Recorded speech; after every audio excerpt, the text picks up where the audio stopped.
If you're playing AQW in 2024 and you still have this drops UI on, or you're not teleporting to another map with a single button, then you are missing out big time, along with a bunch more settings you have to fix now. I'm going to show you all the ideal settings from start to finish. Some you should definitely have on or off, whereas others are optional and I'll try and explain them to you. For the first three, just instantly turn them on, no question. The battle pet is optional. If you have battle pet equipped, it will actually animate its fight with you, even if you're not using a battle pet class. The character select screen, only turn it on if you consistently use multiple accounts, but if you normally use one account, don't turn it on. Chat settings, definitely turn it on. The timestamps are useful, and disabling red messages too.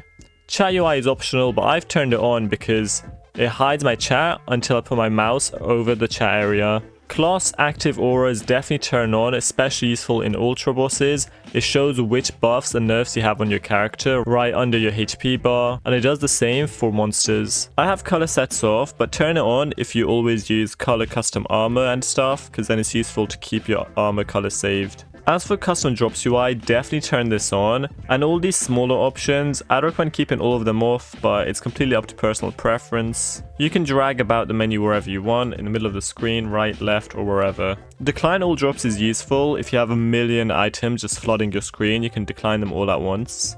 And as for chat scrolling damage numbers, keep them both off. Damage strobe, I turn it on because I don't like the white flash on an enemy every time I attack them, so I just turn this on. As for animations, I turn these on and off all the time, just depending on how many people are in the room or how much lag there is. Anytime you want to turn on or off all the animations, just search for animation on your bar and turn them all off. I've also disabled the quest tracker because it's just really annoying and it's never really useful. When my quest is complete, the pop-up happens anyway, so I don't need the quest tracker. Draggable drops just lets you move around your drops on screen. Freeze monster position. This is useful if you have other people in the map pulling monsters away from you, so you can just lock it where you want. Hide ground items basically means the ground runes. You can choose to turn them all off, or to just turn off other people's and keep your own ground item. I turn off healing bubbles because it just looks messy. I do hide my name only, but I keep on all other players.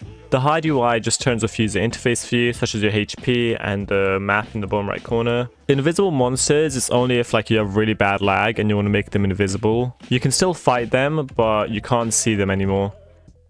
The items drop block list shows all the items you've blocked. So if I want to block this item right here, I hold shift and click it, and it's blocked forever now. I can just unblock it once I go to the block list though. Now keybinds are super important because there's a ton of useful options like battle analyzer.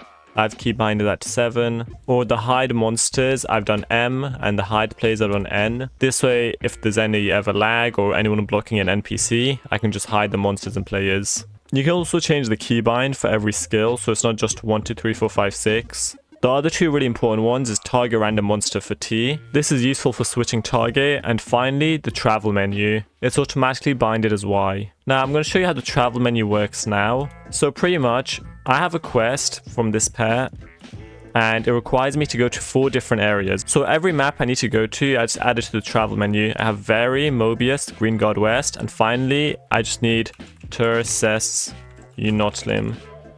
I click add to list. And if I want to go there, I just click travel next. I can minimize or maximize this too. And if I'm done with this map and I've gone all the drops, I just have to click Y and I go to the next map. I'm finished with this map and I click Y again and next map. So this is super useful. You don't have to type in a single map name anymore when farming. Literally just click the button Y on your keyboard and you can go to the map you want to go to. For the last few settings, I've turned all of these on except for static player art. The quest progress notification is useful for when you're farming hundreds of items even after you finish the quest. Re-accept quest after turn-in is a must-have if you're farming repetitively. Show monster type also a must-have. Smooth background. Now let me show you the difference between smooth and not smooth. Notice the sign that says Armory Shop, you can clearly read it. Now I turn it off and go back, and suddenly you can't read it anymore because it's so much blurrier. So the way you use the quest pinner, you click on NPC, click the pin button, and now whenever you want to access it, just click the exclamation mark here, and you can access the quests from wherever you want. This only works for one NPC though, you can't mix up NPCs. Anyways, like the video and subscribe to the channel if you haven't already.